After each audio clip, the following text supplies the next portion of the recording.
Magandang araw kaibigan! Tuloy po kayo sa Felicidad's Channel. Sa mga kwento ng buhay at pag-ibig na hinalukay sa natatagong baul ni Felicidad.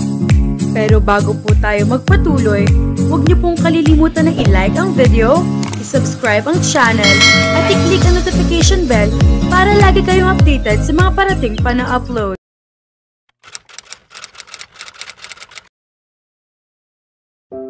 Kalalabas lang ni Gray mula sa NBI headquarters. Brad, pabalik na ako sa office. Hindi pumayag si Paula na magpahatid sa akin sa Sampaloc. Ha? Bakit? Ewan, parang galit sa akin eh. Hindi siya nakapagsalita. Pero huwag ka mag-alala, maayos naman ang lahat. Mabuti naman, uwi muna ako sa bahay at magbibihis. Saka ako dadiretso sa ospital para bisitahin si Kisha. Kahapon pa ako hindi nakakapunta roon. Naintindihan kita, Tol. O siya, text-text na lang. Okay, salamat sa pagpunta mo sa Kainta kahit na hindi tinanggap ni Paul ang alok mo. Wala yon, what are friends for? 2:00 ng hapon nang makarating siya sa ospital. Nagtaka siya nang hindi na madatnan si Kisha sa ICU kaya dumiretso siya sa bahay ng tita nito. Saan niya dinala si Kisha? Sir, patay na po si Ma'am Kisha. Hindi niyo ho ba alam? Ganoon na lang ang pagkagulat nila na manhid ang katawan niya. Bakit hindi itinawag sa kanya nila Peter at Crisanta? Hindi niya alam kung anong mararamdaman. Hindi na bago sa kanya ang manamatay.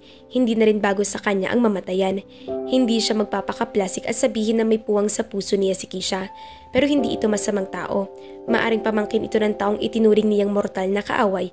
Pero hindi masamang tao si Kisha Zen. Hindi nito deserve na mamatay. Sige po sir, may gagawin pa ako. Akmang tatalikod na ito pero mabilis niyang napigilan. Teka lang, nasaan siya? Saan nakaburol? Inuwi na po sa Zamboanga kaninang umaga, sir. Sige po, papasok na ako sa loob. Pero marami pa akong gustong itanong. Nasaan si Tita Crisanta? Hindi ko makontak ang cellphone niya. Bakit walang nagsabi sa akin na patay na si Kisha? Hindi na sumagot ang maid at tuluyan nang isinara ang gate. Nalilito pa rin siya nang dumating sa Tamaraw Unit Headquarters sa Sampaloc. Sir, patay na raw si Kisha. Sa lubong ng mga kilay na sabi niya, rattled pa rin siya sa nalaman. Hindi ko alam kung ano mararamdaman ko. Nakakalungkot na ganito ang nangyari kay Kisha pero nalilito ako. Siguro'y galit sa akin sina Peter at Crisanta sa dinanas ni Kisha. Akong sinisisi nila, lalo't si Paula ang suspect sa nangyari pero naunawaan ko ako. Anyway, huwag kang mawala ng pag-asa tungkol kay Jason San. Ngayong alam na natin na half-brother siya ni Peter Zen. Mas madali na natin siyang matutunton. Magpunta ka sa Zamboanga. Ikaw ang bereaved almost husband. Kailangan naroon ka sa burol. Kahit pa initsapwera ka nila sa pagdidesisyon sa mga labi ng yumao. Pinamamanmanan ko sina Patrick Delen. Malaki ang role niya bilang scorned boyfriend sa istoryang ito. He is a very dangerous criminal, Akob. Konektado siya kay Barta ng GI. I know, sir. Be careful. I don't want to lose one of my best agents. I assure you, you won't. I'll take your word for it, Akob. Mag-iisang buwan ang lumipas mula nang makalabas ng kulungan si Paula. Hindi naging madali para sa kanyang kalimutan ng tuluyan si Gray at ang karanasan niya sa loob ng selda. Gabi-gabi ay tahimik siyang umiiyak sa kanyang silid. Miss na miss niya na ito. Nagpalit na siya ng bagong number. Hindi rin naman siguro ito kumokontak sa kanya dahil kung gusto nitong makausap siya, pwede naman itong pumunta sa bahay. Nang tanghaling iyon ay pumasok siya sa silidang lolo Ingo niya. Lo, natatandaan mo pa ba nung high school ako? Ikaw ang madalas kong pinagsasabihan ng mga problema ko at ikaw lang ang nagpapayo sa akin. Sana'y hindi ka nagkaroon ng demensya para masabi ko sa iyo ang lahat ng problema ko. Dahang-dahang nagmulat ng mata hanggang sa mapatitik ito sa kanya. Nagising ba kita, Lolo? Karina? Ako po si Paula, Lo. Ama Paula, iyong anak ni Avelina, apo niyo ko. Ikaw si Ama Paula, ang batang iyakin. Ako nga po yun, Lo. Hayan, naaalala mo pa pala ako. Kayong tagahatid sa akin sa eskwela nun, diba? Kapag umuulan at may baha sa labas, kinakarga niyo ako sa likod niyo. Lo, ang bigat-bigat ng loob ko. Gusto kong umiyak ng umiyak. Shh! Tahan na, Ama Paula. Lumayas na ang mga hapon. Magkukulong ka na lang ba sa maghapon sa kwarto mo, Ama Paula? Tanong ng nanay niya. Iniiyakan mo pa rin ba ang Gray na yon? Hay nako, Amapola, magising ka nga. Huwag mong sayangin ang buhay mo sa isang lalaking hindi ka naman kailan iibigin at puro kamalasan ang dadaling sa'yo. Hindi ka pa natuto. At ayoko na rin makita yung Greco dito sa bahay. Tandaan mo yun, Amapola. Napahama ka dahil sa lalaking yun. Tigilan mo ng kahibangan mo. Opo. Kinabukasan ay dinalaw niya si Ellie sa bahay ng mga ito. Ban sa coding ang jeep nito ng araw na iyon kaya nakatambay lang ito. Tumawag si Melay sa akin kagabi. Ang laki ng problema na ang kaibigan natin yun. Mayaman nga ang napangasawa pero nananakit naman.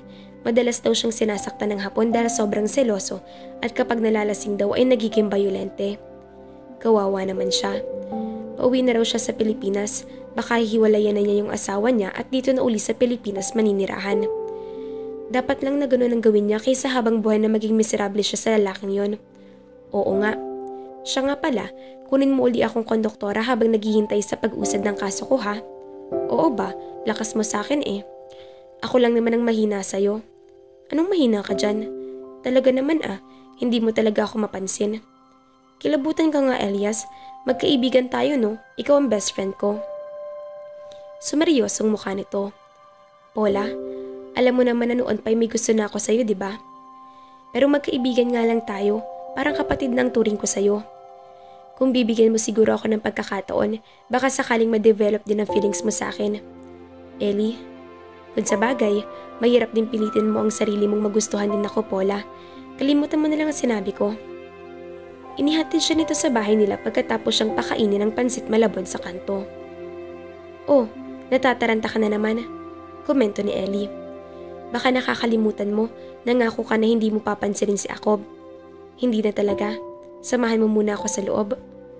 Pagpasok nila sa bahay ay nasa sala nga si Gray.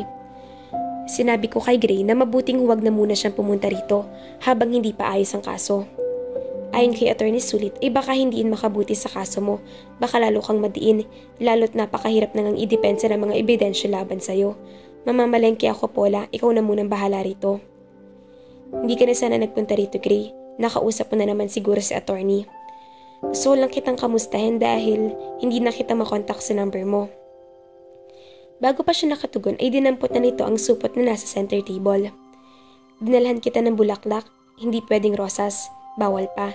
Kaya chicharong bulaklak na lang muna para walang mali siya. Alam kong paborito mo ito.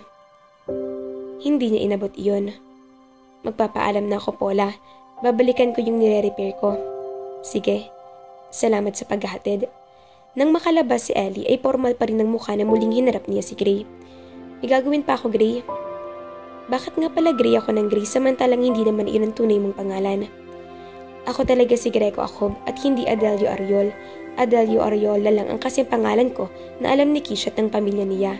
Kinakailangan ko mag-disguise pero wag mo nang alamin kung bakit.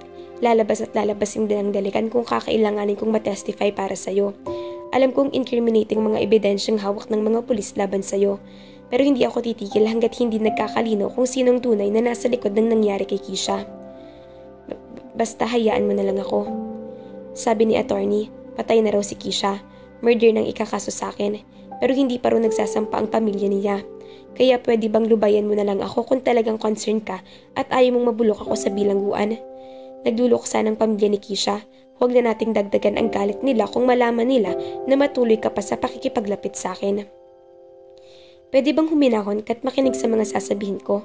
Kapag ayos ang lahat at sisiguruhin ko yon, ay magkakaroon na ako ng kalayaan na sasabihin sa iyo ang lahat, lalong-lalo ng nararamdaman ko. At ano bang nararamdaman mo? I think I've already fallen for you. Anong tingin mo sa akin? Ganun ka tanga? Maniniwala ba ako sa sinasabi mo? Samantalang kung hindi nangyaring kamalasang iyon ng araw ng kasal ninyo, ay nakatali ka na sa ibang babae. At hindi naman ako kawalan sa'yo kaya umalis ka na. Pakiusap, hindi to makakabuti sa kaso ko kaya huwag ka na magpakita sa akin. Baka pati ikaw ay pagsuspetsyahan ng mga Zen. Dapat ay nagluluksa ka pat hindi nang good time sa babae na sa sobrang pagkuhumaling sa'yo ay baka makulong pa ng habang buhay. Paula. Naiyak na siya ng tuluyan, saka nagmamadaling pumasok. 5 araw nang sumasama si Paula sa pamamasada ni Elias. Galing silang palengke ng Galas at biyabiyahe na Paquiapo, sakay ang mangilang-ilang pasahero na magulat sila nang sa gilid ng gas station ay pumara si Gray. May hawak na reusable shopping bag. Relax lang. Biro ni Ellie sa kanya nang muling paandarin nito ang jeep. Gusto niyang lumingon sa direksyon niya ng kinaupuan ni Gray, malapit sa dulo, pero pinigilan niyang sarili. Noon siya biglang nakaisip ng ideya. Pinagpapawisan ka na. Sabi niya na medyo nilakasan ang tinig sa pag-asang umabot iyon sa pandinig ni Gray. Huwag kang aangal, para huwag na siya mag-isip ng kung ano-ano sa akin at tumigil na siya sa kapupunta sa amin. Hindi kasi niya alam kung naawa lang sa kanya si Gray, nagigilty o ano, kaya panay ang lapit nito sa kanya mula nang nangyari ang trahedya kay Keisha. Bayad. Anang tinig ni Gray. Napilitan siyang lumingon. Iniabot ng isang babaeng pasahero ang bayad ni Gray. Pakiabot na lang po sa mamang nagbayad. Babaeng nag-abot ng pera. Nahuli pa niya ang bahagyang pagkunot ng noo ni Gray. Bumaba ito sa harap ng Pacific Bank. Baliw ka talaga, nailing na sabi nito nang muling patakbuhin. Ginamit mo pa ako para pagselosan si Gray. Di ko naman siya pinagseselos. Kapal ko naman nun, no? Hindi ko nga alam ang intention sa akin nun eh. Baka naawa o kaya nagigilty o nag-good time lang. O nagsasamantala dahil sa mga kagagahan ko na nalaman niya. O kaya ginagawa kang panakipbutas dahil nawalan siya ng mapapangsawa. Kaya kuwi daw rin at pinakapinasasakay ko lang nun. Mamaya lalo ka lang madiin dun sa kaso. Pasensya na Ellie at salamat dahil lagi ka nandyan para sa akin. Basta, mag-ingat ka lang lagi. Huwag ka nang aanga-anga gaya ng dati para huwag nang maulit yung nangyayari yung sayo. Ngumuso siya at sisikmatan sana ito ng pasabing aanga-anga siya pero natanto niya na ganoon nga talaga siya. Kung hindi ba naman talaga aanga-anga siya, sana'y wala siyang matinding problemang kinakaharap ngayon. Life's biggest lesson. Huwag dumampot ng regalo ng may regalo at lagyan iyon ng tarjeta na kunwari inanggaling sayo. Mga ka-felicidad, hindi na ba tala magkakabati si Paul at si Gray? Abangan!